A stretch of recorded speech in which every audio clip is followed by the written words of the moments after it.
ইন্নাল্লাযীনা ইয়াতলুনা কিতাবাল্লাহ, যারা আল্লাহর কিতাব তেলাওয়াত করে কি সওয়াব। পয়গম্বর বলে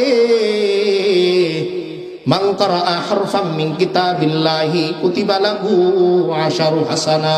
আমার কোন উম্মত বুঝে পড়ুক আর না বুঝে পড়ুক, কোরআনের একটা হরফ আলিফ যদি বলে, ওই উম্মতের আমল নামায় আমার আল্লাহ 10টা নেক আমল লিখে দেন। তাহলে একটা হরফ বুঝে পড়লেও না বুঝে পড়লেও কয় নাকি 10 নেকি। 2 নম্বরে ওয়া আকামুস সালাহ, যথাযথ বান্দা নামাজ আদায় করে, নামাজের মধ্যে মন দেয়। কাজের মধ্যে যেরকম বান্দা মন দেয়, নামাজের মধ্যেও বান্দা মন দেয়। বান্দা যখন দাঁড়িয়ে বলে আলহামদুলিল্লাহি রাব্বিল আলামিন, আমার আল্লাহ সঙ্গে সঙ্গে জবাব দেয় হামিদানি আব্দি। ও ফেরেশতারা দেখো, আমার বান্দা আমার প্রশংসা করে। বান্দা যখন আর রহমানির রহিম বলে, আল্লাহ আবার বলেন ও ফেরেশতারা দেখো, আমার বান্দা আমার প্রশংসা করে।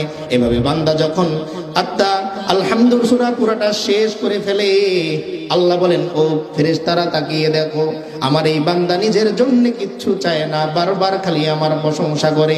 দুনিয়ার মানুষ একটু প্রশংসা করার পর নিজের জন্য কিছু চায়, আমার এই বোকা বান্দা শুধু আমার প্রশংসাই করে, আমার কাছে কিচ্ছু চায় না। ও ফেরেশতারা সাক্ষী থাকো, আমার যেই বান্দা নিজের জন্য কিচ্ছু না চেয়ে কেবল আমার জন্য প্রশংসা করে গেল, আমি আল্লাহ ওই বান্দাকে দুনিয়ার মানুষের কাছে প্রশংসিত বানিয়ে দিব। ও বান্দা, আমি এত দয়ার আল্লাহ, এত মায়ার আল্লাহ, সারাদিন আমার যে বান্দা চোর বলে বলে ডাক শুনে অপমানিত হয়, আমি আল্লাহ ওই বান্দাকে একদিনের জন্যও চোর বলে ডাকি না। আমার বান্দাকে আমি ডাকাত বলে ডাকি না। আমার বান্দাকে অপরাধী হিসেবে আমি কোনোদিন ডাক দেই না। ও বান্দা, দুনিয়ার মানুষ তোমারে চোর বলতে পারে, ডাকাত বলতে পারে, ছিনতাইকারী অপরাধী বলতে পারে, কিন্তু তোমার বাবা যেরকম সন্তান বলে তোমারে পরিচয় দেয়, তোমার মা তোমারে সন্তান বলে পরিচয় দেয়। বান্দারে খেয়াল করে শুনে রাখো, আমি আল্লাহ তোমারে আমার বান্দা ছাড়া অন্য কোনো নামে কোনোদিন ডাক দিব না রে বান্দা। এজন্য আল্লাহ বলেন ইয়া ইবাদিয়াল্লাযীনা আসরাফু, ও আমার বান্দারা যারা অন্যায় করেছো, অবিচার করেছো, পাপ করেছো, অপরাধ করেছো। বান্দা, দুনিয়ার মানুষ তোমারে দরবার থেকে তাড়িয়ে দেয় অন্যায়ের সীমা বেশি হয়ে যাওয়ার কারণে, সংখ্যা বেশি হয়ে যাওয়ার কারণে। একটা সময় বিরক্ত হয়ে এলাকার মানুষ তোমারে এলাকা থেকে বের করে দেওয়ার সিদ্ধান্ত নেয়, ও অপরাধ বেশি বেশি করে। কিন্তু বান্দারে খেয়াল করে শোনো, তুমি যত বেশি অন্যায় করো, আমি আল্লাহর নাম গফফার, আমি আল্লাহর নাম রহমান রে বান্দা। লা তাকনাতু মির রাহমাতিল্লাহ, ও বান্দা তোমার রবের রহমত থেকে তুমি কোনোদিন নিরাশ হইও না। কেন বান্দা, কেন বান্দা জানো, ইন্নাল্লাহা ইয়াগফিরুয যুনুবা জামিআ। ও বান্দা, দুনিয়ার মানুষ তোমার সব গুনাহ ক্ষমা করে না, মাফ করে না। ক্ষমা করার পরেও দিলের মধ্যে তার চোট থেকে যায়। কিন্তু আমি আল্লাহ এত দয়ার আল্লাহ, এত মায়ার আল্লাহ। বান্দা, আমার হাবিব হাদিসের মধ্যে ঘোষণা করেন আত্তাইবু মিনাজ যামবি কামাল্লা যামবালা। একটা মানুষ 80 বছর পর্যন্ত অন্যায় করার পর, গুনাহ করার পর, যখন একবার তার রবের দরবারে তওবা করে, একবার তার আল্লাহর কাছে বান্দা যখন ক্ষমা চেয়ে বসে, আল্লাহর হাবিব বলে আমার ওই উম্মতের আমল নামায় যেন কোনো গুনাহই নাই। অর্থাৎ একটা নাবালেগ শিশু বাচ্চার যেরকম জীবনটা পবিত্র, তার আমল নামাটা পবিত্র, একজন মানুষ যখন 80 বছর পর্যন্ত গুনাহ করার পর তার রবের কাছে, তার মালিকের কাছে ইস্তেগফার করে, নিজের অন্যায়ের কথা স্বীকার করে, বলে আল্লাহ, ও আমার মালিক, আপনার দেয়া নেয়ামত খেয়ে আপনার সৃষ্টি করা আসমানের নিচে থেকে জমিনের উপর বসবাস করে আমি আপনারে চিনতে পারি নাই। বাবা চিনলাম, মা চিনলাম, চাচা চিনলাম, ভাই চিনলাম। ও মালিক আমার, আপনারে আমি যথাযথ এখনো পর্যন্ত চিনতে পারি নাই রে মালিক। ও আল্লাহ, একটু তাকিয়ে দেখেন, আপনার বান্দা দুনিয়ার সব দরবার ছেড়ে দিয়ে আপনার দরবারে এসে হাঁটু গেড়ে বসে গেছে। ও মালিক আমার, মেহেরবানি করে আমার জিন্দেগীর সমস্ত গুনাহগুলো মাফ করে দেন। এই কথা বলার সঙ্গে সঙ্গে আমার আল্লাহ এমন খুশি হয়। আল্লাহর রাসূল হাদিসের মধ্যে বলেন, ও উম্মত শোনো, আমার কোন উম্মত যখন লম্বা সময় পরে তার রবের কাছে ফিরে যায়, আল্লাহ কেমন খুশি হন, কেমন খুশি হন শোনো উম্মত, কান দিয়ে শোনো। মরুভূমির মধ্যে সফর করতেছে, লম্বা সফর, সামনে পিছনে দূরত্ব সমান। হঠাৎ করে বান্দার উটটা হারিয়ে গেছে, বাহনটা হারিয়ে গেছে, খাবার হারিয়ে গেছে। বান্দা হয়রান, সামনে কিভাবে যাবে, পিছনে কিভাবে ব্যাক আসবে। বান্দা মনে মনে সিদ্ধান্ত নেয়, যেহেতু আগে পিছে কোথাও যাওয়ার সম্ভাবনা নাই, যাও এই গাছের নিচে আমি বসে গেলাম, মৃত্যু হলে এই গাছের নিচে আমার মৃত্যু হবে। বান্দার ক্লান্তির কারণে হঠাৎ করে চোখ লেগে যায়, চোখ খুলে দেখে কে যেন তার বাহনটা আগের চেয়ে আরো বেশি সামানা নিয়ে উপস্থিত করে দিয়েছে। এরপর বান্দা বলে ওঠে, ও আল্লাহ, আনন্দে বান্দা বলে, আল্লাহুম্মা ইন্নী রাব্বুকা ওয়া আনতা আবদি। বান্দা খুশির টেলায় বলার কথা তো এই, ও আল্লাহ, আপনি আমার রব, আমি আপনার গোলাম। কিন্তু বান্দা আনন্দে বলে, ও আমার মালিক, আমি আপনার রব আর আপনি আমার গোলাম, উল্টা বলে। আল্লাহর রাসূল বলতেছেন, এই বান্দার যেরকম খুশির জোয়ারে, আনন্দের জোয়ারে তার মাথার মধ্যে সঠিক তিলটা কাজ করে না। কোন উম্মত যখন বছরের পর বছর অন্যায় করার পর তার মালিকের দরবারে দিয়ে ধরা দেয় সিলিন্ডার করে, আমার আল্লাহ ওই হারিয়ে যাওয়া উট ফিরে পাওয়ার পর বান্দা যতটা খুশি হয়, এর চাইতে কোটি কোটি গুণ বেশি খুশি হয় আমার আল্লাহ। এজন্যই তো এক মূর্তি পূজারী মূর্তির সামনে দাঁড়িয়ে বছরের পর বছর সনাম সনাম সনাম বলে, মূর্তি মূর্তি মূর্তি বলে, কিন্তু বান্দার দিলের মধ্যে ব্যথা, হায় কারে আমি ডাকি, একবারও তোর সাড়া দেয় না। শত্রু কেউ তো এতবার ডাকলে সাড়া দিত, কিন্তু ও তো আমার ডাকে সাড়া দেয় না। হঠাৎ একবার বান্দার দিলের মধ্যে রাগ কাজ করলো, ক্রোধ কাজ করলো। বান্দা মূর্তির সামনে দাঁড়িয়ে বলে সমাদ, ভুলে বান্দা বলে সনামের জায়গা সমাদ। হঠাৎ করে পিছন থেকে শুনে কে যেন বলে, লাব্বাইক ইয়া আব্দি, ও বান্দা বলো, কেন তুমি আমারে ডাকো? বান্দা এই আওয়াজ শোনার পর হয়রান হয়ে গেল, আহারে কে আমার ডাকে সাড়া দেয়? এতদিন পর্যন্ত আমি মূর্তির সামনে দাঁড়িয়ে সনাম সনাম সনাম বলি, কেউ তো আমার ডাকে সাড়া দেয় না। আজকে যখন ভুলে আমি একবার সমাদ বলে ডাক দিলাম, কে এমন মালিক আমার ডাকে সাড়া দেয়? লাব্বাইক ইয়া আব্দি। দৌড়ে চলে গেল এক বিজ্ঞ ব্যক্তির কাছে, গিয়ে ইতিহাস বলল, ও ভাই শোনো, লম্বা সময় পর্যন্ত আমি মূর্তির সামনে দাঁড়িয়ে সনাম সনাম বলি, কেউ তো আমার ডাকে কোনোদিন সাড়া দেয়নি। কিন্তু আজকে কি অবাক ঘটনা ঘটে গেল, আমি নিজের ইচ্ছায় না অনিচ্ছায় ভুলে একবার সমাদ বলার সঙ্গে সঙ্গে কে যেন আমার পিছন থেকে বলে, লাব্বাইক ইয়া আব্দি, ও বান্দা কেন ডাকো আমারে, বলো কেন ডাকো? ওই ব্যক্তি বলে, ও ভাই তুমি কি জানো না, তুমি ভুলে এমন নাম নিয়েছো যেই নাম হচ্ছে আমার মালিকের নাম। এই নাম ধরে ভুলেও যদি তুমি ডাক দিয়ে ফেলেছো, আমার ওই মালিক এত দয়ার মালিক, তোমার এই সমাদ ভুলে বলার কারণেও আমার আল্লাহ লাব্বাইক ইয়া আব্দি বলে সাড়া দিয়ে দিয়েছে। এজন্য আল্লাহ কোরআনে বলেন, উদউনি আস্তাজিব লাকুম। ও বান্দা, দুনিয়ার মধ্যে তুমি যদি কাউকে ঠাট্টা করে ডাকো, মজা করে ডাকো, দুনিয়ার মানুষ একবার শোনার পর দ্বিতীয়বার আর তোমার দিকে তাকায় না, কারণ তুমি তাকে নিয়ে ঠাট্টা করতেছো।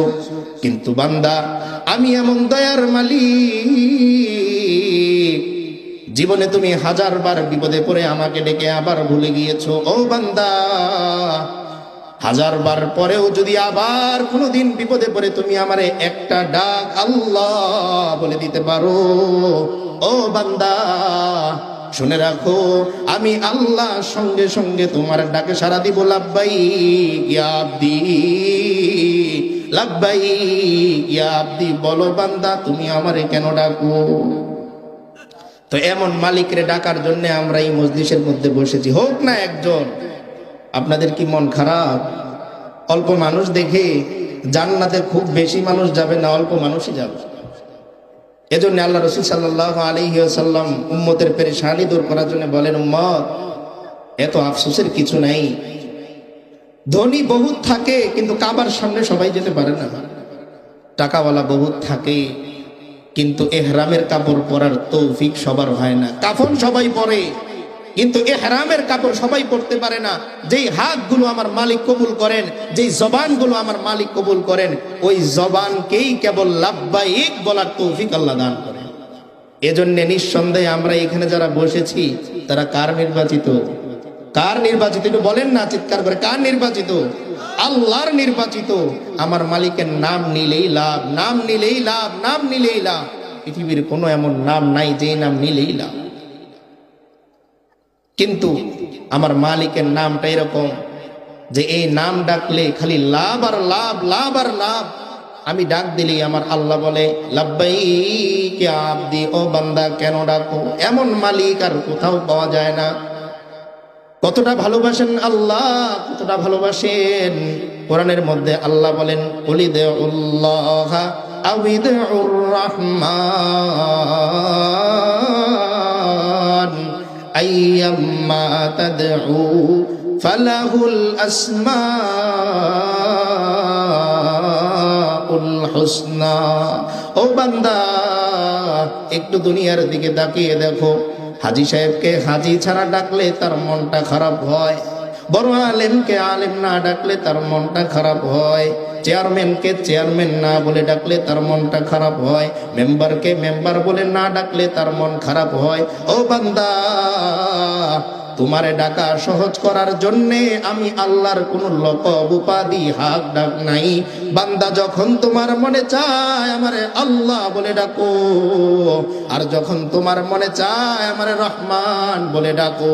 যখন বান্দা তোমার মনে চায় আমারে রহিম বলে ডাকো। ও বান্দা, যখন তোমার মনে চায় আমারে গফুর বলে ডাকো। যখন তোমার মন চায় রহিম বলে ডাকো। যখন তোমার মন চায় আমারে শাকুর বলে ডাকো। ও বান্দা, যখন তোমার মনে চায় যা ইচ্ছা হয় আমারে ডাকো। ও বান্দা, তুমি যে নামে আমারে ডাকো সব নাম আমার কাছে শুনতে মজা লাগে।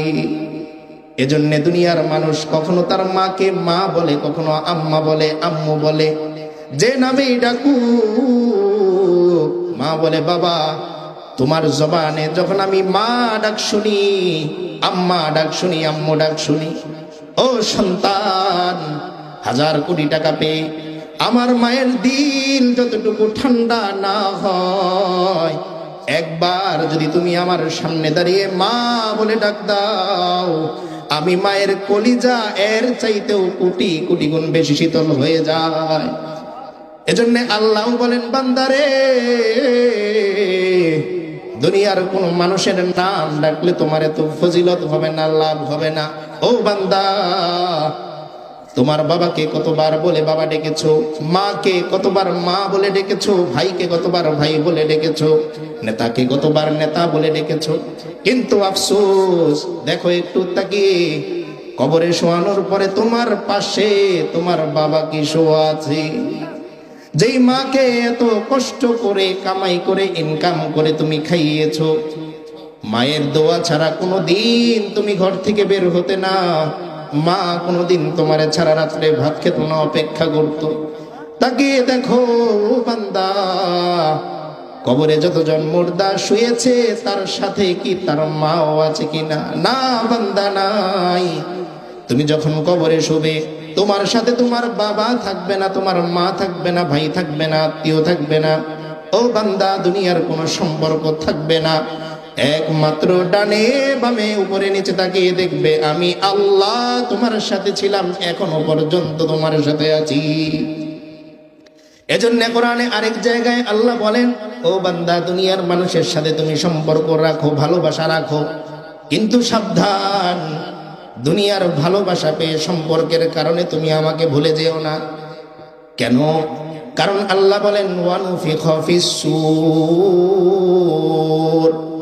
যখন সিংহায় ফুৎকার দেয়া হবে, কিয়ামত যখন হয়ে যাবে, ফালা আনসাবা বাইনাহুম ইয়াওমাইদিন ওয়ালা ইয়াতাসাআলুন। ও বান্দা, কিয়ামতের ময়দানে যখন তুমি দাঁড়াবে, আমল নামার জন্য আমি আল্লাহ যখন একজন একজন করে ডাকবো, ইয়াউমা নাদউ কুল্লা উনাসিম বিইমামিহিম। ও বান্দা, একদিন আমি আল্লাহ তোমার আমল নামা সহ ডাকবো। স্কুলে যাওয়ার পর হোমওয়ার্ক দেওয়ার কারণে টিচার যেরকম খাতা সহ ছাত্রটাকে ডাকে, আসো খাতা নিয়ে আসো। বাবা যদি ঘরের মধ্যে সন্তানকে পড়ায়, খাতা সহ সন্তানকে ডাকে, কি লেখা দিয়েছিলাম নিয়ে আসো। ঠিক তেমনি আল্লাহ হাসরের ময়দানে বান্দাকে বলবেন, ও বান্দা আমার, একটা সুন্দর হায়াত জীবন আমি আল্লাহ তোমাকে দান করেছিলাম। ও বান্দা, একটা সুন্দর হাত ডান আর একটা সুন্দর হাত বাম আমি আল্লাহ তোমাকে দিয়েছিলাম। ডান হাতের কিছু কাজ ছিল, বাম হাতের কিছু কাজ ছিল। দুইটা পা আমি আল্লাহ তোমাকে দিয়েছিলাম, দুইটা চোখ আমি আল্লাহ দিয়েছিলাম। ও বান্দা, হিসাব দাও আর তুমি তোমার ঠিকানা অনুযায়ী চলে যাও। তো বান্দা যখন আল্লাহর সামনে দাঁড়াবে, দুনিয়ার সম্পর্ক অনুযায়ী ডানে তাকিয়ে তার বাবাকে খুঁজবে, বামে তাকিয়ে মাকে খুঁজবে। কিন্তু আফসোস আফসোস, ওই দিন বাবা বলবে, ও সন্তান, তুমি কেন আমাকে তোমার বাবা হিসাবে ডাকো? আমি তো দুনিয়ায় কোনোদিন বিয়েই করিনি। মা বলবে, ও বাবা, আমার তো দুনিয়ায় বিয়েই হয়নি, সন্তান কোত্থেকে আসলো? তাই আল্লাহ স্মরণ করিয়ে দেন, ও বান্দা আমার, ভয়াবহ অবস্থায় যে মানুষগুলো তোমাকে ভুলে যায়, ওই মানুষগুলো তোমার আপন না রে বান্দা। যেই আল্লাহ আমি তোমার রূহ জগৎ থেকে লালন পালন করি, মায়ের গর্ভে তোমারে রেখে দুনিয়ার কোনো মানুষ তোমারে খাবার দেয় নাই, আমি আল্লাহ খাবার দিয়েছি। দুনিয়ার কোনো ডাক্তার তোমার সেবা নেয় নাই, আমি আল্লাহ মায়ের গর্ভের মধ্যে তোমার সেবা নিয়েছি। ও বান্দা, দুনিয়ায় আসার পর তোমার জন্য এত উত্তম খাবারের ব্যবস্থা আমি তোমার মায়ের বুকের মধ্যে করেছি। বান্দা, দুনিয়ায় আসার পর এই মিথ্যে মায়া আর মহাব্বতে আমি আল্লাহকে তুমি ভুলে গেলে। মাঝে মাঝে গোরস্থানে যে তাকিয়ে দেখবা, এক কবরের মধ্যে মরহুম শব্দ কেবল একটাই লেখা থাকে, 2 জন করে কবরের মধ্যে শোয়ানো হয় না। তাই বান্দা, 50 বছর পরে যে মানুষগুলো তোমারে ভুলে যায়, 10 বছর পরে ভুলে যায়। এমনও তো হয়, কবর থেকে যখন পেট থেকে সন্তানটা আসে, 2 মাস বয়স, 3 মাস বয়স হওয়ার পর, 4 মাস বয়স হওয়ার পর, 5 মাস বয়স হওয়ার পর প্রথম সন্তান ইন্তেকাল করেছে। বলেন তো, ওই বাবা মা মহাব্বতের কারণে কি ওই সন্তানকে ঘরের মধ্যে রেখে দেয়? রাখে? আল্লাহ বলেন, ও বান্দা, দুনিয়ার মানুষ যদি তোমারে আসলেই ভালোবাসতো, 1 লক্ষ টাকার 1 ভরি স্বর্ণ পুরাতন হয়ে গেল বান্দা ফেলিয়ে দেয় না, বরং যত্ন করে উপরে উঠিয়ে রাখে। 2000 টাকার একটা টেবিল ময়লা পড়ে গেলে বান্দা বারবার এটা পরিষ্কার করে। আহারে আফসোস, ও বান্দা, কেবলমাত্র তোমার জবানটা বন্ধ হয়ে যাওয়ার পর, হাত নাড়ানো বন্ধ হওয়ার পর, চোখ নড়াটা বন্ধ হওয়ার পর, বান্দা, তোমার বাবা তোমারে আর ঘরে রাখে না, তোমার মা তোমারে ঘরে রাখে না, তোমার ভাই তোমারে ঘরে রাখে না। ভয় লাগে, অথচ এই ভাইয়ের সাথে রাতের পর রাত এক খাটের মধ্যে বান্দা তুমি ঘুমিয়েছো। এই মায়ের কোলের মধ্যে কত রাত তুমি ঘুমিয়েছিলে। আজকে ওই মা বলে, ওর লাশটা যদি এই ঘরের মধ্যে থাকে, আমার অন্য সন্তানরা ভয় পাবে, ওরে বাহিরে বের করে দাও। তাই আল্লাহ বোঝাতে চান, বান্দা, যেই মানুষগুলো তোমার দেহটা মাটির উপরে থাকাকালীন সময়ে তোমার দেহটা ঘর থেকে বের করে দেয়, ওয়ারিস থেকে তোমারে বঞ্চিত করে দেয়, তোমার নামটা কেটে দেয়, ও বান্দা একটু কি আফসোস লাগে না? ওই মানুষগুলোর জন্য তুমি মাঝে মাঝে ফজরের নামাজ কাজা করো, ওই মানুষগুলোর জন্য মাঝে মাঝে জোহরের নামাজ কাজা করো। একজন অটো চালায়, আজান হয়ে গেছে, মসজিদে যায় না, আরো 100 টাকা বাকি, ছেলের পরীক্ষার ফি দেওয়া লাগবে। ও বাবা একটু খেয়াল করে শুনবেন, এই সন্তানই আপনাকে তার নিজের হাতে মাটির মধ্যে চাপা দিয়ে চলে আসবে। এজন্য আল্লাহ রাসূল সাল্লাল্লাহু আলাইহি ওয়াসাল্লাম বলেন, নগদ যখন মুর্দারকে কবরের মধ্যে রেখে আসা হয়, 40 কদম দূরে যেতে না যেতেই কবরের মধ্যে 2 জন ফেরেশতা চলে আসে, মুনকার আর নেকির। বান্দাকে এসে কবরের মধ্যে বসায়। আল্লাহর রাসূল বলেন, ওই বান্দা কবরের মধ্যে বসে বসে কবরের পাশ দিয়ে যারা হেঁটে যায় তাদের জুতার আওয়াজগুলো পায়। তাই বান্দা ডাকতে থাকে, ওরে তোমরা কারা? কি জন্য আমাকে এখানে একা রেখে চলে যাচ্ছ? আমি কি তোমাদের ভাই ছিলাম না? ও বাবা আমি কি তোমার সন্তান ছিলাম না? ও সন্তান আমি কি তোমার বাবা ছিলাম না? ও মেয়ে আমার, কত রাতি না তুমি আমার হাত বালিশ বানিয়ে ঘুমিয়েছিলে, আজকে কেন আমাকে এই মাটির ঘরের মধ্যে একা ফেলে চলে যাও? কেন আমার ডাক তোমরা শুনতে পাও না? তখন বান্দা বুঝে, ভালো করে বুঝে, দুনিয়ার মিথ্যে মায়ায় আমি আমার আল্লাহকে ভুলে গিয়েছিলাম। এরপর যখন বান্দাকে প্রশ্ন করা হয়, বলো বান্দা, দুনিয়ার জিন্দেগির পরীক্ষার মতন এত কঠিন পরীক্ষা কবরে হবে না, বিসিএস এর মতন এত রাউন্ড হবে না, সাধারণ 3টা প্রশ্ন, এই 3টা প্রশ্নের উত্তর যদি তুমি দিতে পারো তোমার জান্নাতের মেহমান বানিয়ে দিবেন আমার আল্লাহ। বান্দাকে যখন প্রশ্ন করা হবে, মার রব্বুকা, ও বান্দা বলো তোমার রব কে? বান্দা যদি মুমিন হয় তো বান্দা উত্তর দিবে, রব্বি আল্লাহ। ও ফেরেশতারা তোমরা কি জানো না আমার রব হচ্ছেন আল্লাহ? বান্দাকে তখন আবার প্রশ্ন করা হবে, ও বান্দা বলো মা দীনুকা, তোমার ধর্ম কি? তো বান্দা বলবে দীনিয়াল ইসলাম। ও ফেরেশতারা তোমরা কি জানো না আমার ধর্ম ইসলাম? এরপর আবার ফেরেশতারা প্রশ্ন করবে, ও বান্দা বলো তোমার নবীর নাম কি, তোমার নবী কে? তো বান্দা তখন বলবে, আমার নবী মুহাম্মাদুর রাসূলুল্লাহ সাল্লাল্লাহু আলাইহি ওয়াসাল্লাম। এই 3টা প্রশ্নের উত্তর দেওয়ার সঙ্গে সঙ্গে আসমান থেকে আল্লাহ বলবেন, আমার এই বান্দা সত্য বলেছে, ও ফেরেশতারা আমার এই বান্দার কবরটাকে জান্নাতের বাগান বানাইয়া দাও। তখন বান্দা বুঝবে, আহারে যে আল্লাহকে আমি দুনিয়ায় মাঝে মাঝে ভুলে গিয়েছিলাম, আজকে আমার এই প্রশ্ন উত্তর পড়বে কেউ আমার সঙ্গী হয়নি, আমার বাবা আমার সঙ্গী হয়নি, আমার মা আমার সঙ্গী হয়নি, আমার ভাই আমার সঙ্গী হয়নি, আমার সঙ্গী হয়েছেন আমার আল্লাহ।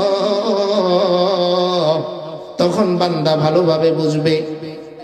এজন্যই যে আয়াতের তেলাওয়াত আমরা শুনলাম সেদিকে চলে যাব। আল্লাহ বলেন, ও দুনিয়ার মানুষ তোমরা তো দুনিয়ার মধ্যে ব্যবসা করো, চাকরি করো, আজকে আমি আল্লাহ এমন একটা ব্যবসার কথা তোমাদেরকে বলে দিব।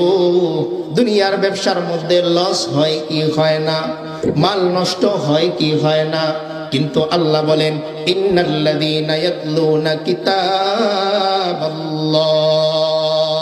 নিশ্চয়ই যারা আল্লাহর কিতাব তেলাওয়াত করে, কোরআন তেলাওয়াত করে, ওয়া আকামুস সালাহ, নামাজ হক আদায় করে। 3 নম্বরে ওয়া আনফাকু মিম্মা রাযাকনাহুম সিররাও ওয়া আলানিয়া, বান্দা গোপনে প্রকাশ্যে আল্লাহর জন্য খরচ করে।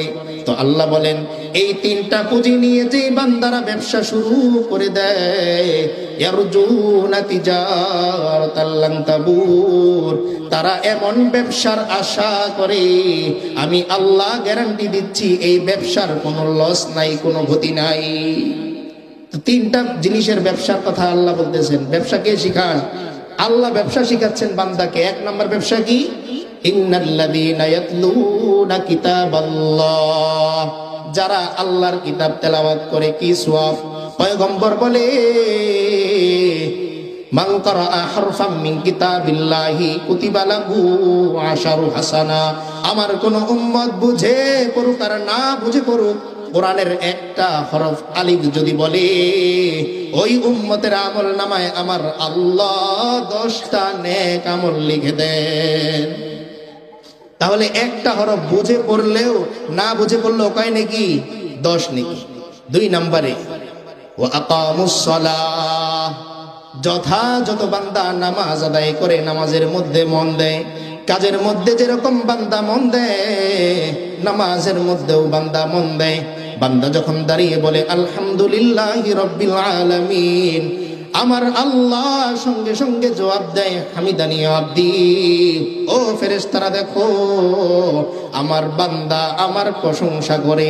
বান্দা যখন আর রহমানির রহিম বলে, আল্লাহ আবার বলেন ও ফেরেশতারা দেখো আমার বান্দা আমার প্রশংসা করে। এভাবে বান্দা যখন আত্মা আলহামদুলিল্লাহ সূরা পুরাটা শেষ করে ফেলে, আল্লাহ বলেন ও ফেরেশতারা তাকিয়ে দেখো আমার এই বান্দা নিজের জন্য কিচ্ছু চায় না, বারবার খালি আমার প্রশংসা করে। দুনিয়ার মানুষ একটু প্রশংসা করার পর নিজের জন্য কিছু চায়, আমার এই বোকা বান্দা শুধু আমার প্রশংসাই করে, আমার কাছে কিচ্ছু চায় না। ও ফেরেশতারা সাক্ষী থাকো, আমার যেই বান্দা নিজের জন্য কিচ্ছু না চেয়ে কেবল আমার জন্য প্রশংসা করে গেল, আমি আল্লাহ ওই বান্দাকে দুনিয়ার মানুষের কাছে প্রশংসিত বানিয়ে দিব।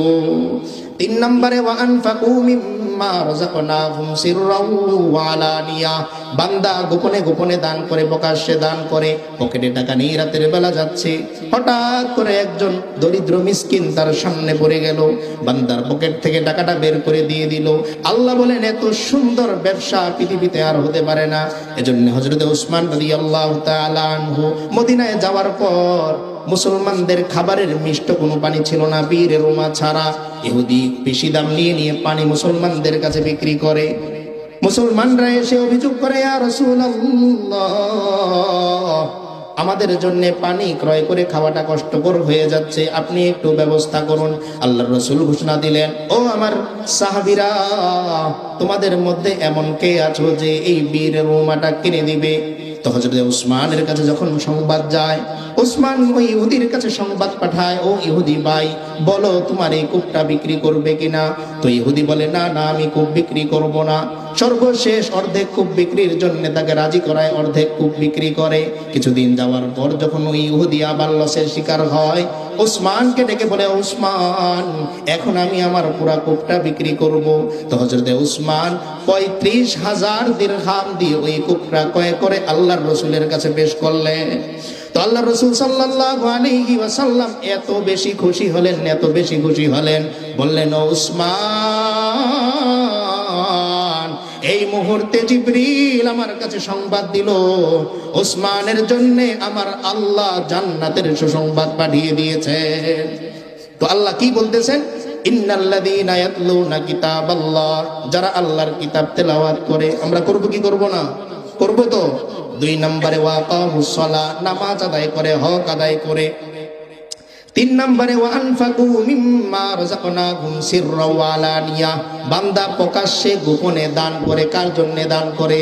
আল্লাহর জন্য দান করে। পুরস্কার হিসেবে আল্লাহ বলেন লিওয়াফিয়াহুম উজুরাহুম ওয়া ইয়াজিদাহুম মিন ফাদলি ইন্নাহু গফুরুন শাকুর। ও বান্দারা শোনো, আমার যে বান্দাগুলো এই 3 জিনিসের ব্যবসা করতে পারবে, দুনিয়ায় আমি আল্লাহ ওই বান্দার ব্যবসার মধ্যে লস হতে দিব না, আর আখিরাতে বান্দার এই ব্যবসার যা প্রতিদান আসে আমি আল্লাহ ওই বান্দার ওই প্রতিদান আমি তাকে বুঝিয়ে দিব। শুধু দিব তাই নয়, ওয়ায়াজিদাহুম মিন ফাদলি, আমি আল্লাহর অনুগ্রহ থেকে আরো বেশি তাকে বাড়িয়ে দিব। তাহলে তৃতীয় ব্যবসার নামটা কি? আল্লাহর রাস্তায় খরচ করা। এইবার আল্লাহ যেই ব্যবসা আমাদের শিখালেন, ওই ব্যবসা করতে আমরা রাজি আছি তো? নাকি শুধু আলোচনা শুনতে রাজি কিন্তু ব্যবসা করতে রাজি না? রাজি আছি আমরা? একটু হাত তুলে দেখান তো কে কে রাজি আছি আমরা। আল্লাহ কবুল করেন। তো আনফাকু মিম্মা রাযাকনাহুম সিররা ওয়া আলানিয়া, আল্লাহ বলতেছেন 3 নাম্বার ব্যবসা। বলেন তো প্রধান যিনি থাকেন, মূল যিনি থাকেন, আলোচনা কখন করেন? শেষে। প্রত্যেক ভালো খাবারটা আমরা খাই শেষে। ঠিক তেমনি আল্লাহ যে এইখানে 3টা গুণের মধ্যে শেষে কোনটা বললেন? ওয়ানফাকু মিম্মা রাযাকনাহুম সিররা ওয়া আলানিয়া।